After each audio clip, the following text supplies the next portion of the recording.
partner and I responded to a domestic.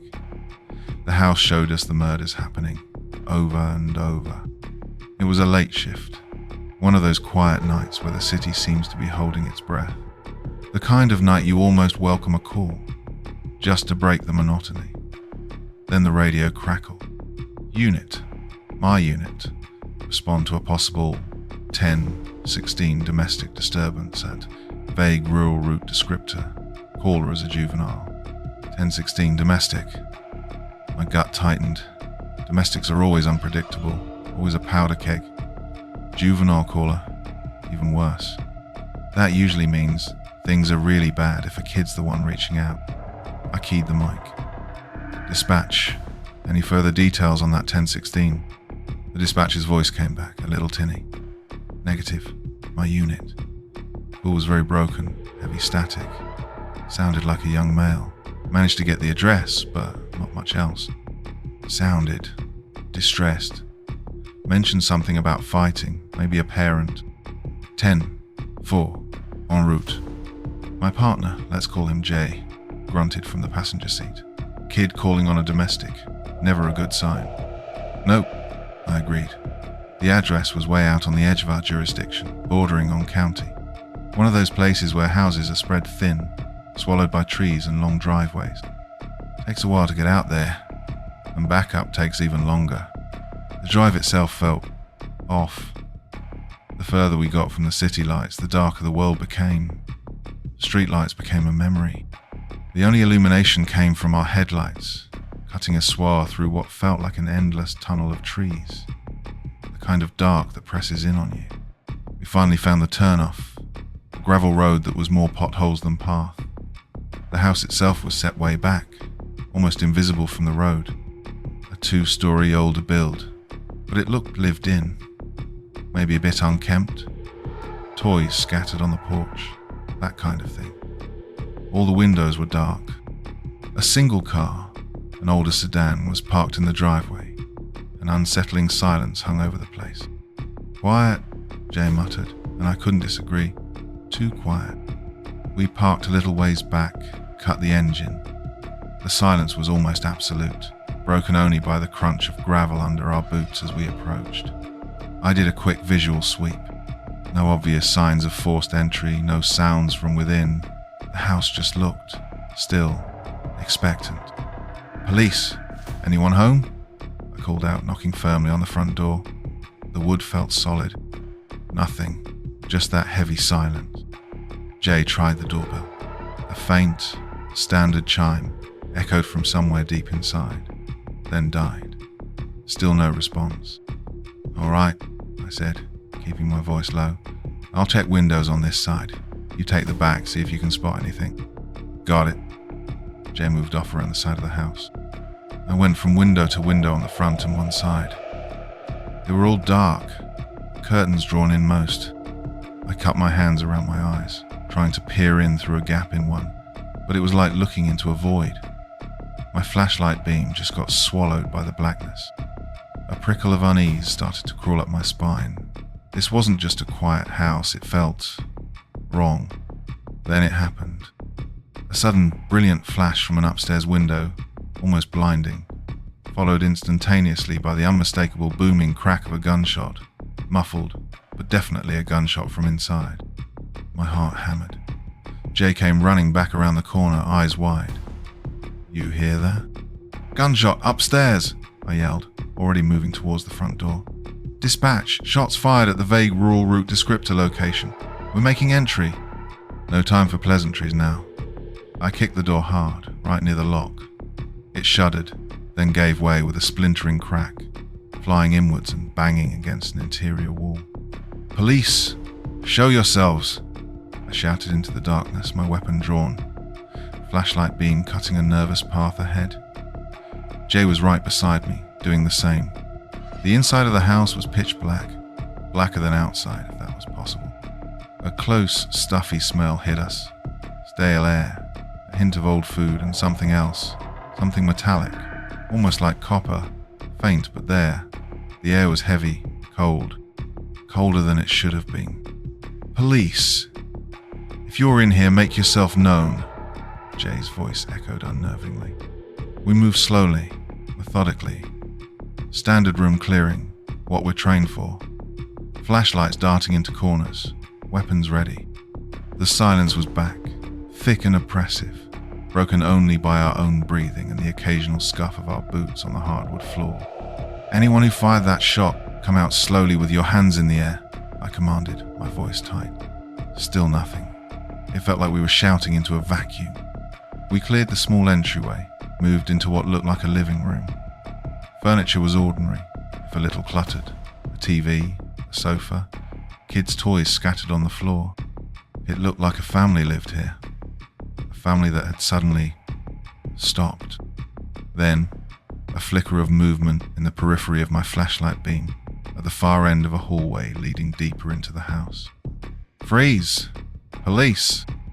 A small figure, a kid, darting across the hallway, looked like a boy, maybe 10 or 12. He was running, desperation in his movements, his small face, a pale blur in the split second I saw him. Before I could even process it, before I could shout another command, another figure stepped out from a doorway just beyond where the kid had run, taller, older, holding something long, a shotgun. My blood ran cold. It all happened in a split second. The older boy, teenager maybe, raised the shotgun. Another blinding flash, another deafening roar that seemed to suck all the air from the hallway. The little kid crumpled, just dropped, like a puppet with its strings cut. No, I screamed, raw, instinctive. Jay and I both opened fire. Our service weapons barked, muzzle flashes momentarily illuminating the horrifying scene. We emptied half our magazines at the figure with the shotgun. Our bullets, they went through him. I saw them, saw the rounds pass through his form as if he were made of smoke, impacting the wall behind him with dull thuds. He didn't even flinch. He just stood there, the shotgun still smoking. Then he turned his head, slowly, and looked right at us. I couldn't see his face clearly in the shifting flashlight beams, but I felt his gaze, cold, empty. He raised the shotgun again, leveled it at us. Jay and I both braced, instinctively flinching, expecting the impact, the pain. He fired. The flash, the roar, nothing. We were still standing, untouched. Adrenaline coursed through me, hot and sickening. My ears were ringing. And then he was gone. The older boy, the shotgun, vanished, just not there anymore. I swung my flashlight wildly. The hallway was empty. Jay was doing the same, his breath coming in ragged gasps. What the hell was that? He stammered. My light found the spot where the younger boy had fallen. He was gone too. No body, no blood, nothing. Just the clean floorboards and the pock marks on the wall where our rounds had hit. My mind was reeling. Hallucination? Mass hysteria? But we both saw it. We both fired our weapons. The smell of gunpowder from our guns was thick in the air, mingling with that faint phantom scent. Did we just imagine that? I asked, my voice barely a whisper. No way, Jay said, his voice hoarse. No damn way. I saw it. I shot at him. We stood there for a long moment, the silence pressing in again, now laced with an icy, unnameable dread. This wasn't a domestic. This wasn't anything we'd ever trained for. We need to clear the rest of the house, I said, trying to inject some normalcy, some procedure back into the situation. But my hands were shaking. Check upstairs. That's where the first shot came from. Jay nodded, looking pale but resolute. Right. We moved towards the stairs, every creak of the old wood under our boots sounding like a gunshot in the oppressive silence. The stale air smell was stronger up here. Each step felt like we were descending further into a nightmare, not climbing. The upstairs landing was small, leading to a few closed doors. We checked the first one, a child's bedroom, clothes strewn about, posters on the wall, empty.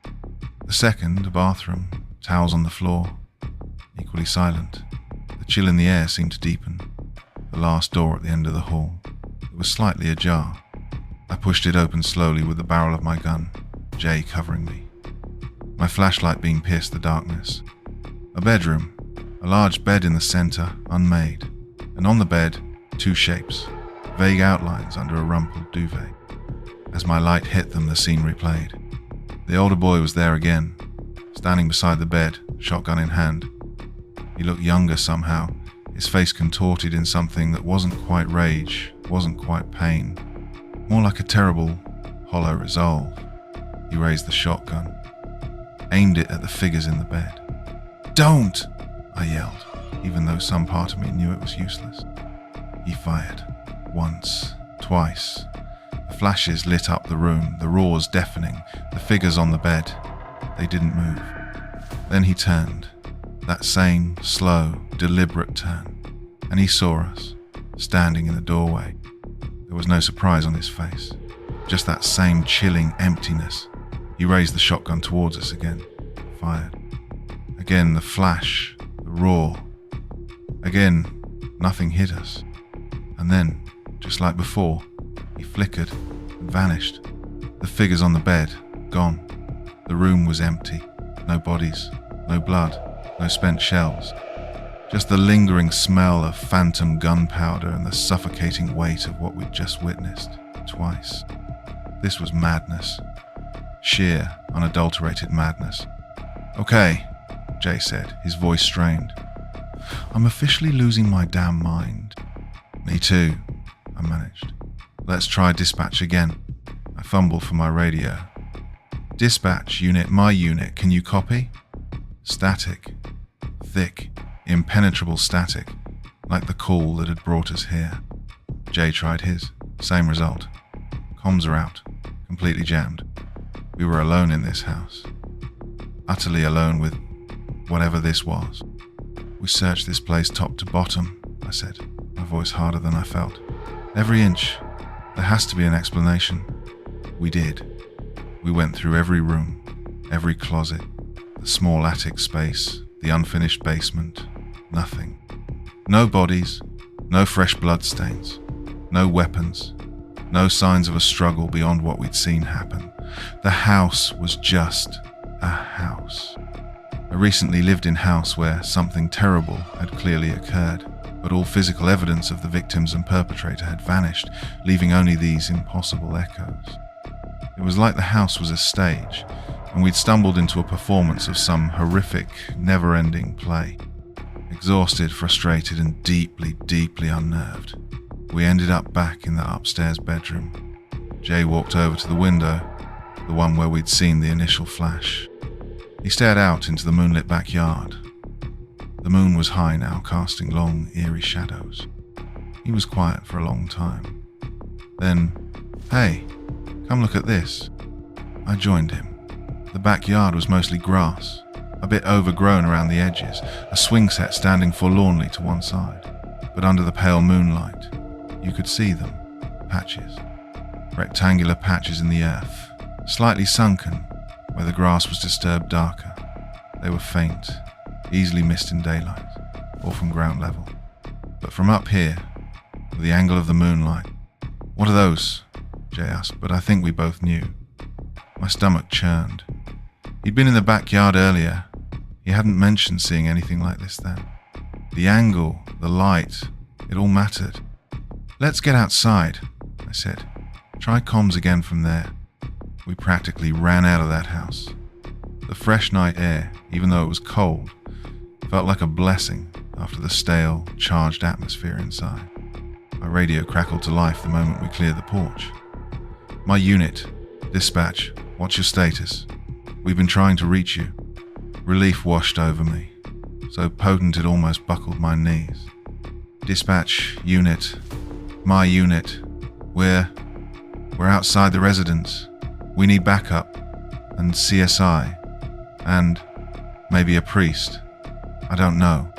What's the situation, my unit?" I took a deep breath. "Dispatch, we have what appear to be graves. In the backyard, multiple." The silence on the other end was telling. Then 10-4, my unit. Backup and relevant units are en route. Etta 20 minutes. We waited, flashlights trained on those patches in the backyard, the house looming dark and silent behind us. It felt like it was watching us. When backup finally arrived, along with the detectives and the CSI van, it was like a dam bursting. The sheer normalcy of other officers, of procedure, was a lifeline. We gave our preliminary statements, trying to make sense of what we'd seen, leaving out the impossible parts for now. No one would believe us. Not yet. The CSI team got to work on the patches. Shovels bit into the soft earth. It didn't take long. They found them. 3 bodies. 2 adults, a male and a female, in one shallow grave. Consistent with what we'd seen in the upstairs bedroom, the decomposition suggested they'd been there for a few days at most. In a separate, even shallower grave, they found the younger boy. He too looked like he'd been there for only a couple of days. The bodies were bagged and transported to the morgue. The coroner wouldn't give any on-site preliminary beyond confirming they were deceased in the state of decomposition. We'd have to wait for the official autopsy for causes of death. The house was processed. They found our spent casings, the bullet holes in the wall of the hallway, but nothing else. No other weapon, no other shells, no blood that wasn't ours. Jay had nicked his hand on the broken doorframe. And the older brother, the shooter, no trace of him. Not in the house, not in any of the graves. He was just gone, as if he'd stepped out of the scene once his part in the replay was done. Days later, the full coroner's report came in. The parents had died from shotgun wounds, multiple, executed. The boy was different. He had injuries. A shotgun shot injured him badly. But the official cause of death, asphyxiation due to suffocation, dirt found deep in his lungs. He'd been buried alive, injured but still breathing. My blood turned to ice all over again, colder this time. The static-filled call, the distressed juvenile. He'd called from under the ground. He'd been calling for help as he was dying, as the earth pressed in on him. And the house had shown us. It had replayed the tragedy, his final moments, his family's murder. We never found the older brother. The case went cold, another unsolved family annihilation, with a supernatural twist that no official report would ever contain. Jay and I, we talked about it just once, a few weeks later. We agreed we saw what we saw. We agreed never to talk about it to anyone else on the force. They'd think we were crazy. Maybe we were. But I know that house is still out there. And sometimes late at night when the radio's quiet, I can almost hear that static and a little boy's voice crying out from the dark. I don't sleep much anymore.